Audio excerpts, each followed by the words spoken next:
Сонгуул гэж юу вэ? Энгийн хариулт нь сонгуулийн эрх бүхий иргэдийг оролцуулан санал хураалт явуулах замаар улс төрийн сонголт хийхийг сонгуул гэнэ. Монголчууд тэртээ 1924 оноос сонгуул гэдэг үгтэй танил болж санал өгчирсэн түүхтэй. Гэхдээ мэдээж 1990 оны хүртэл бэлэг тэмдгийн шинжтэй сонгуул ямар ч өрсөлдөөнгүй явагддаг байлаа. Ардчилсан сонгуул ахин болох уу гэдэгт хариулахын тулд түүх сөгцгөөе. 1924-1940 оны үндсэн хуулиудад бусдыг зарцалж амьдрахсад, худалдаачид, мөнгө хүлэгчид, ван, худагт, хуйлгаад ба сум хийдэд байнга шавлын суугчдын сонгуулийн эрхийг хассугай гэсэн заалт байжээ. 1949 онд улсын 9-р их хурлаар сонгуулийн тогтолцоог ардчлах тухай хэлэлцээд депутатад нэр дэвшүүлэхээс эхлээд сонгуулийн бүхий л үйл ажиллагаа нь дээрээс журамлан зааварлагдсан. Депутатуудын нийгмийн бүрэлдэхүүнийг урьдчилан тогтоож, заавал сонгогдох ёстой дарга нарыг тойргуудад хуваарлах нэрээр тулгадаг болсон ажээ. Сүүлийн 30 жилд ардчилсан сонгуул хийж ирсэн гэдэгч та бид бүрэн дүүрэн сонгуулийн эрхээ эдэлсэн үү гэдэг асуудалтай. Сонгогдсон одоо аль намаа одоо дэмжиж байгаа юм гэдгийг сандыг авч байна. За намаа дэмжиж байна. Аль намаа дэмжих юм бэ? 6 нам байж байгаа. 8 удаагийн улсын хурлын сонгуул болсны 6-ад нь Монгол Ардын нам үнэмлэхүй ялалт байгуулж ирсэн нь байнга эргэлзээ, тэнэгэлзэл дагуулж ирсэн билээ. Монголын ардчилсан сонгуулийн түүхийг Монгол Ардын нам дангаараа зохицуулж, давуу эрх хэдлэн байнга өөртөө ашигтайгаар зохион байгуулж ирсэн нь түүхээс батлагдана. Монгол Ардын нам гавьяаг байнга өөртөө наагаад өнөөдрийг хүртэлх бүх алдааг ардчилсан нам руу чихэж гөрдөж ирсэн. Сонгуулийн тойргийн комиссийн бодлон тарьжээ. Энэ бол бас ардчлалын нөхцөлд ажиллаж сураагүй хуучинсаг сэтгэлгээний гай уршиг гарч байгаа юм дээ. Хүчнийхэн дараа энэ асуудлыг нэг чинь болдог байхгүй. Үгүйгүй байхад яг тавьсан шүү дээ. Тэгээд бас манайхад үнэн тавьсан. Паасах цалгаад одоо энэ дээр бол хуулиа нэг юм. Тэгтээ юу вэ л та. Хайгийн зөрчилтэй болсон байна. Тэр чинь бол тэрийг үнэн. Тод жишээ нь 2008 оны 7 дугаар сарын 1. Өнөөдрийг хүртэл уг хэргийн гин буруутан олонд ил тод болоогүй байгаа бөгөөд эрх баригчид гагцхүү өөрсдийн ялалтыг 5-5 залуу олон зуун хохирогчдын эрүүл мэндээр бичсэн нь гашуун үнэн.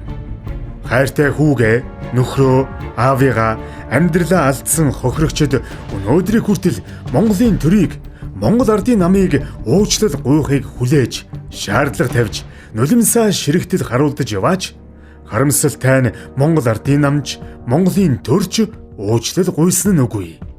Энэ бол ардчилсан Монгол улсад бичигдсэн коммунист дарангуйллын нийгмийн тодруулбал коммунист сонгуулийн бодит түүх.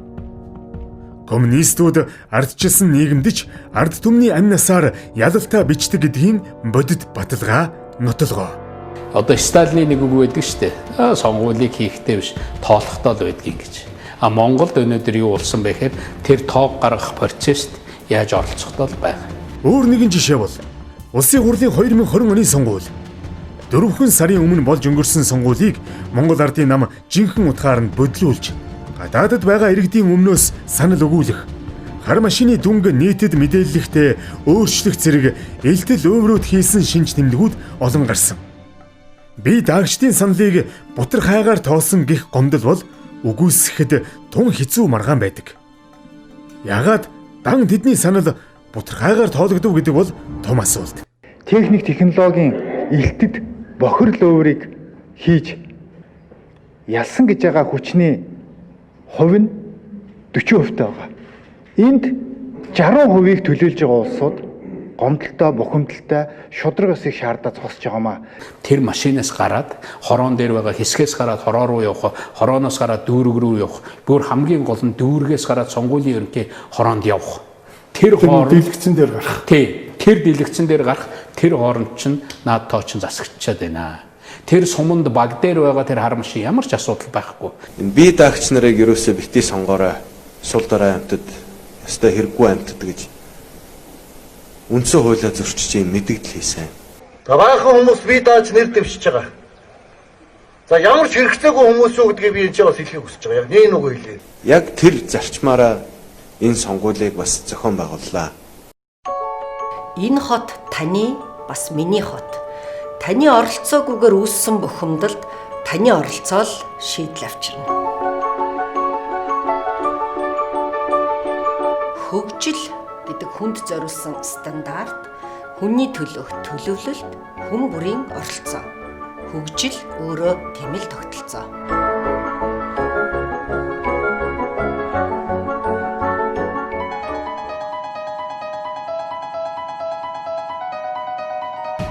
Гэтэл бухимдал, стресс, хотын маань гэмт хэргийн тонд нөлөөлж хүүхдүүд хүртэл золиосгосоор л байна.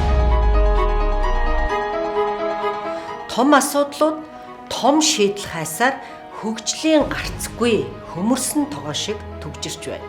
Иргэд нэг талдаа шаардсаар, дарга нар нөгөө талдаа нуугдсаар 26 жил нураагдсан Улаанбаатар 4 жилд нь буюу 2012-оос 2016 онд бүтээн байгуулагдаж хөгжиж дэвшсэн арчилсан намынхан асуудал бүрт санал асууж хамтарч ажиллаж эзний сэтгэлээр хандаж байлаа. Бидэнд даргын биш таны санал үнэтэй.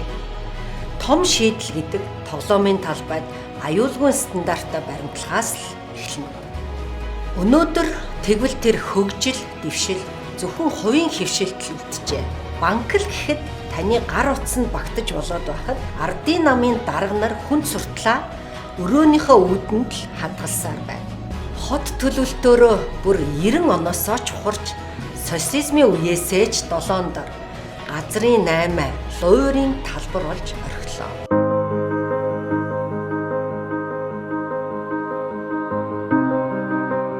Дээрэмдүүлсэн аз жаргалаа олж авахын тулд дарга нар биш иргэдэн хүчээ нэгтгэе. Дээрлэхэж булаадаг тоглоомын талбайг хамгаалж эзэн болсон оролцоогоо сэргээе. Бидний нийслэл хот таны сэтгэлээр л цэцэглэнэ. Ирээдүй хойчийнхоо жинхэнэ аз жаргалтай амьдралын төлөө хариуцлагатай сонголт хийж Улаанбаатараа аврая. Бүхнийг гэр хороололт. Нийслэлийн ардчилсан нам. Ардын нам дэлхийн нийтийг хамарсан цар тахлагч өөрсдийнхөө эрх ашигт нийцүүлж, хувиргаж, говьуулж чаддаг болохыг олон бүгдээр харсан, нотолсон. Улс төрийн хавчлаг, гадуурхлыг аюул төвчнөөр халахлан лөөвөрцөн сонгуул болж өнгөрсөн юм. Одоо хаана 20 шийдэх нь энэ арга хэмжээ рүү орно.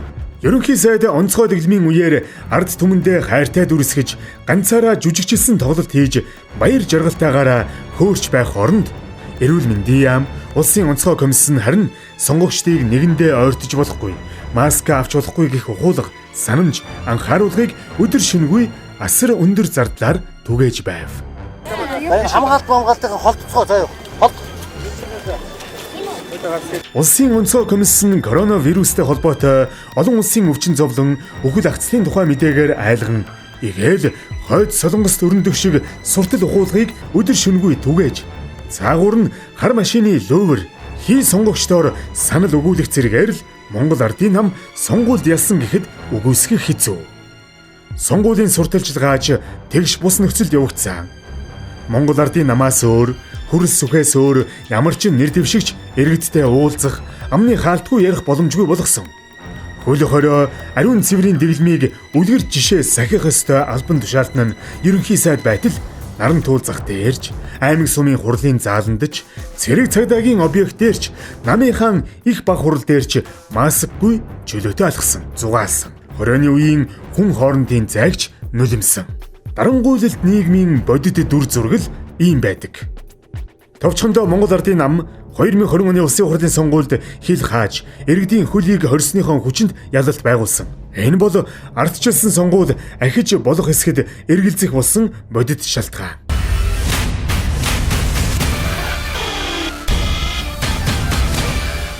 Хотчлтыг эрчимжүүлэх төлөвлөгөө. 3. Нийтийн тээвэрт шинжилэлт хийн. Тусгай замын нийтийн тээврийг хөгжүүлнэ. Нийтийн тээврийг үнэгүй болгоно. Автомашинаар зорчих хэрэгцээг бууруулна. Төвжирлийг 40%-аар багасгана. Бүхнийг гэр хороололт. Нийслэлийн ардчилсан нам.